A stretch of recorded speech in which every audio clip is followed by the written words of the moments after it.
चिलगो में 10 प्रभावित परिवारों को पुनर्व्यवस्थापन हेतु करे व्यवस्था, डीसी। रिपोर्ट सतनाम सिंह, पाकुड़। गुरुवार को उपायुक्त के अध्यक्षता में समाहरणालय स्थित सभागार में अमरापाड़ा अंचल के पचवाड़ा नॉर्थ कोल माइंस के लिए मौजा चिलगो 10 के ग्रामीणों के पुनर्वासन व पुनर्व्यवस्थापन हेतु समिति की बैठक की गई। शारदा एजेंसी के प्रतिनिधि के द्वारा चिलगो 10 के ग्रामीणों के लिए पुनर्वासन व पुनर्व्यवस्थापन को लेकर तैयार कार्य योजना के संबंध में जानकारी दी। कहा कि पचवाड़ा नॉर्थ कोल ब्लॉक के कुल 11 गांवों में Paschim Bengal power development corporation limited की ओर से कोयला उत्खनन के लिए भारत सरकार ने स्वीकृति दी है। मौजा चिलगो 10 के प्रभावित परिवारों को पुनर्व्यवस्थापन के लिए 7 डिसमिल भूमि, जिस पर 100 वर्ग मीटर क्षेत्र में मकान है, को रोजगार या 5 लाख रुपए या 20 वर्षों तक 2000 प्रतिमाह, 3000 रुपए प्रतिमाह 1 वर्ष तक या अनुसूचित जनजाति के प्रत्येक परिवारों को 3 लाख रुपए देने की स्वीकृति दी गई। परिवहन भत्ता 50,000 रुपए, पशु शेड के लिए 25,000 रुपए, एक बारगी पुनर्स्थापन भत्ता 50,000 रुपए आदि की अनुशंसा किया गया। बैठक में शिक्षा को लेकर विद्यालय खोलने, बेहतर अस्पताल का संचालन करने, चिकित्सकों व मेडिकल टीम की तैनाती करने एवं पेयजल एवं बिजली को लेकर उपायुक्त ने कहा कि जब तक सरकारी सेटअप नहीं होता है तब तक कंपनी बिजली उपलब्ध कराएंगे। वहां उपस्थित सांसद विजय कुमार हांसदा ने स्वरोजगार को बढ़ावा देने के लिए कंपनी को ठोस कदम उठाने का निर्देश दिया। लिट्टीपाड़ा विधायक दिनेश विलियम मरांडी ने कहा कि कभी कभी गांव के लोगों को गंभीर बीमारी हो जाती है, वैसे लोगों को इलाज कराने को लेकर कंपनी को निर्देशित किया। साथ ही कहा कि 75% रोजगार स्थानीय को देना सुनिश्चित करें। कंपनी के निदेशक खनन चंचल गोस्वामी ने कहा कि R&R एक्ट के तहत अधिकतम ग्रामीणों को लाभ पहुंचाने के लिए कंपनी प्रतिबद्ध है। मौके पर उपाध्यक्ष 20 सूत्री पाकुड़ श्री श्याम यादव, सहायक समाहर्ता डॉ. शून्य कृष्णकांत कनवाड़िया, अपर समाहर्ता श्रीमती मंजू रानी स्वांसी, जिला परिषद उपाध्यक्ष श्री अशोक कुमार भगत, जिला भूअर्जन पदाधिकारी श्री अजय सिंह बड़ाइक, निदेशक माइनिंग WBPDCL श्री चंचल गोस्वामी, अग्रणी बैंक प्रबंधक श्री मनोज कुमार, सरिता मरांडी, मुखिया पंचायत आलूबेड़ा नमिता टुडू, महिला प्रतिनिधि मौजा चिलगो रमेश मुर्मू, अनुसूचित जनजाति के प्रतिनिधि सुबासिनी सोरेन, सचिव झारखंड विकास परिषद, अंचलाधिकारी अमरापाड़ आ श्री कुमार देवेश द्विवेदी समेत अन्य उपस्थित थे। आरएनआर का बैठक था जो पुनर्वास नीति को लेकर के, उसमें हम लोग ने बहुत सारे सजेशन दिए और उन लोग को फिर सजेशन लेकर के हम लोग बोले कि जो हम लोग सजेशन दिए उसमें अमल करके आप तुरंत हम लोग को आंसर दें।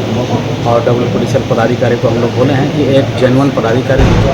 जो कि हर चीज़ का आंसरेबल होना चाहिए, चाहे जिला का पदाधिकारी हो या चाहे जनता। ठीक है। आरएनआर की आज बैठक जिसमें कि DC साहब और लिट्टीपाड़ा विधायक दिनेश जी भी उपस्थित रहे और पदाधिकारी जो कंपनी के और साथ ही ग्रामीण भी उसमें उपस्थित थे। कुछ पॉलिसी डिसीजंस को लेकर के आज डिस्कशन हुआ जो कि वहाँ के गांव से संबंधित था, वहाँ के रोजगार से संबंधित था और कुछ डिसीजंस जो अभी और बाकी है जिस पे कि जिला प्रशासन के द्वारा एक कहिए कि जो कानून के तहत जो हमारा प्रावधान है उसको स्टडी करते हुए एक फ्रेमवर्क तैयार करके जल्दी उन सब पे भी डिसीजन ले लिया जाएगा जो कि वहाँ के गांव वालों के बेहतरी के लिए होगा। देखिए, जिस तरह से माननीय मुख्यमंत्री और तमाम हमारे इंडिया अलायंस के साथियों का कह सकते हैं कि बहुत पुराना डिमांड रहा है, ये हर एक स्टेट से आता रहा है कि जिसकी जितनी हिस्सेदारी उसकी उतनी भागीदारी। तो आखिर में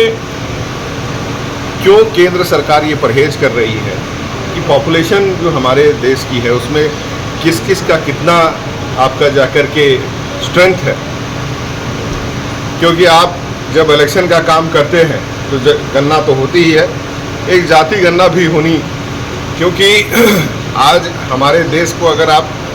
नॉर्थ साउथ ईस्ट वेस्ट देख लीजिएगा, हर प्रांत में अलग अलग, हमारे राज्य में अलग अलग कई लोग हैं,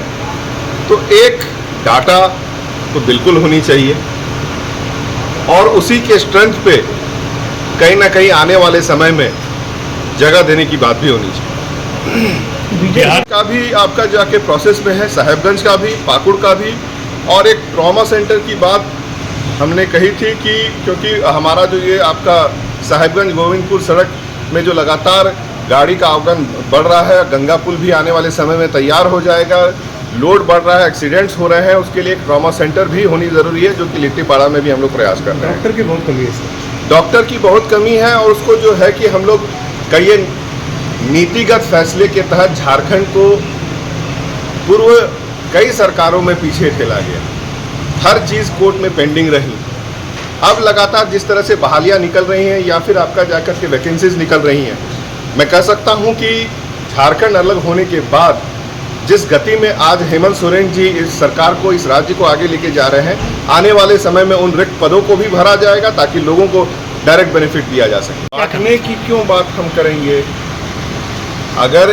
हिंदू की बात अगर वो कर रहे हैं तो उनके पास भी तो डाटा रहेगा कि भाई आखिर किन किन जातियों की कितनी जनसंख्या है, और उन्हीं अगर चाहे उनके पार्टी में हो चाहे हमारे पार्टी में हो या किन्हीं देश के मापदंड पे हम लोग बात कर रहे हैं कि जिनकी जितनी जनसंख्या है उनकी उतनी भागीदारी होनी चाहिए। कल उनके भी पार्टी में जो वो एक कहिए कि सिस्टम बनाए हुए हैं उसमें लोगों को जगह मिलेगा, प्रॉपर जगह मिलेगा। इस पर रिजर्वेशन भी चेंज होगा सर? रिजर्वेशन जो है फिर वो मैं कहा कास्ट सेंसस जो होता है वो टोटल उस पर आधारित, और उस पर भी कैपिंग लगी रहती है कि सुप्रीम कोर्ट या हमारे जो पार्लियामेंट की तरफ से एक निर्देश है कि इससे ऊपर आपका जाके रिजर्वेशन जाना नहीं चाहिए। तो अब जो भी कभी अगर फ्यूचर अमेंडमेंट होते हैं तो वो एक अमेंडमेंट या फिर कहिए कि एक डिस्कशन का इशू रहेगा। इस पर शिक्षा का भी मापदंड होगा सर? शिक्षा देखिए, सबसे पहले मैं कहना चाहूँगा कि शिक्षा और स्वास्थ्य उपलब्ध कराना सरकार की प्राथमिकता हमेशा रहनी चाहिए, होनी चाहिए कि बेहतर से बेहतर हो। क्योंकि आज अगर विकसित देशों की अगर आप देखेंगे, आज जिस तरह से बीजेपी प्रोजेक्ट करती है कि भाई विदेश में इंडिया का नाम हो रहा है, तो जो प्रगतिशील देश हैं उनके विकास का मापदंड क्या है? जो सोशल सिक्योरिटी उन देशों में मिल रही है, उन सोशल सिक्योरिटी के